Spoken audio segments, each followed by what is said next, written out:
नमस्कार. लेट्सअप मराठीमध्ये मी श्रुती मुंगीकर आपलं स्वागत करते. आपण आलो आहोत लेट्सअप मराठीच्या लाईव्ह बुलेटिनमध्ये. यामध्ये आपण दिवसभरातील महत्त्वपूर्ण घडामोडींचा आढावा घेणार आहोत. चला तर मग जाणून घेऊया कोणत्या महत्त्वाच्या बातम्या आहेत आजच्या दिवसभरातील. यातील काही महत्त्वाच्या 5 बातम्या आज आपण जाणून घेणार आहोत. चला तर मग वळूया आजच्या पहिल्या महत्त्वाच्या बातमीकडे. राज्यात सध्या अतिवृष्टीमुळे झालेल्या नुकसानग्रस्त भागांची सध्या मुख्यमंत्री उद्धव ठाकरे यांच्याकडून पाहणी सुरू आहे. काल ते महाड येथे दरड कोसळलेल्या नुकसानग्रस्त भागाची पाहणी दौऱ्यासाठी गेले होते. त्यानंतर आज चिपळूण दौऱ्यावर मुख्यमंत्री सकाळी दाखल झाले होते. यावेळी त्यांनी येथील नुकसानग्रस्त नागरिकांना सरकार तुमच्या पाठीशी आहे, तुम्हाला कोणीही वाऱ्यावर सोडणार नसल्याचं आश्वासन दिलं आहे. त्याचबरोबर कोणत्याही मदत कार्यामध्ये तांत्रिक अडचणी येऊ देणार नाही असं आश्वासन देखील यावेळी मुख्यमंत्र्यांनी या नुकसानग्रस्त नागरिकांना दिलं आहे.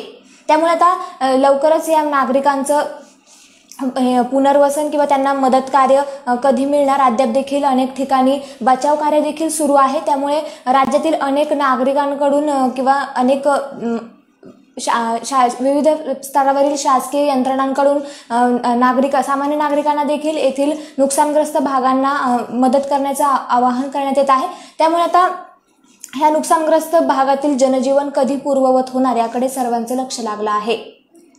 यानंतरची बातमी आहे म्हणजे कोकण आणि पश्चिम महाराष्ट्र म्हणजे याच दुर्घटनाग्रस्त भागामध्ये आरोग्य विभागाकडून एक मोहीम राबवली जात आहे. यामध्ये अनेक ठिकाणी अनेकांचे मृत्यू झाल्याने मृतदेहांचे तात्काळ शवविच्छेदन, त्याचबरोबर जखमी लोकांवर तात्काळ उपचार केले जावेत यासाठी आरोग्य पथकाने तात्काळ उपचार किंवा तात्काळ सुविधा पुरवण्याची मोहीम हाती घेतली आहे.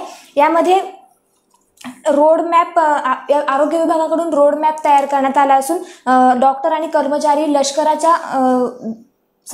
लष्कराप्रमाणे धडक कारवाई करण्याचं कार्य या मिशन आरोग्य यामध्ये करत आहेत.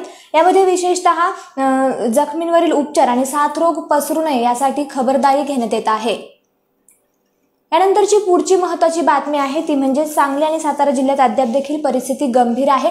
यामध्ये सांगली जिल्ह्यात कृष्णा नदीची पाणी पातळी वाढल्यामुळे अनेक गावांचा संपर्क तुटलेला होता. अद्याप देखील अनेक गावांचा संपर्क होऊ शकला नव्हता. तर यावेळी जिल्ह्यातील 1 लाखांहून अधिक लोकांचं स्थलांतर करण्यात आलं आहे.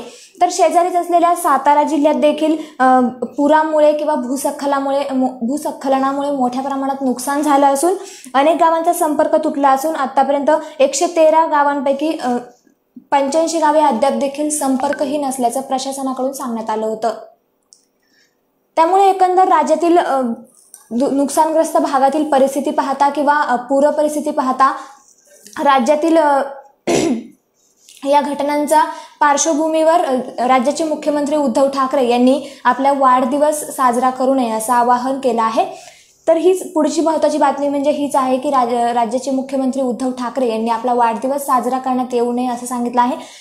सध्या राज्यामध्ये कोरोनाबरोबरच नुकतंच उद्भवलेलं मोठं नैसर्गिक संकट उभं टाकलं आहे राज्यासमोर. त्यामुळे या पार्श्वभूमीवर संबंधित दुर्घटनाग्रस्तांना मदत करण्याचं आवाहन करत मुख्यमंत्री उद्धव ठाकरे यांनी 27 जुलैला असणारा आपला वाढदिवस साजरा करण्यात येऊ नये असं नागरिकांना सांगितलं आहे.